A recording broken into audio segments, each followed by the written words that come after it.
Once upon a time, in a sunny jungle, lived two cheetahs, one Gulabi, pink, and Neela, blue. They were best friends, but always wanted to be the fastest. Tez Raftar. Let's race, said Gulabi. Yes, let's go, said Neela.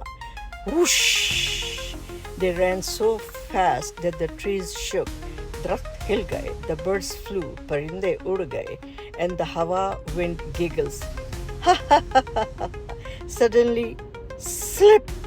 Neela stepped on a banana. Woo! Whoops! He shouted, spinning like a top.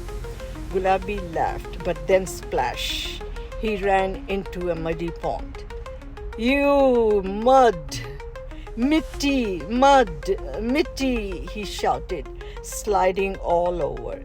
Both cheetahs stopped, tired and muddy. They looked at each other and laughed. Ha ha ha ha, race or not, we are the best friends. The jungle animals clapped. Yeah, friendship wins.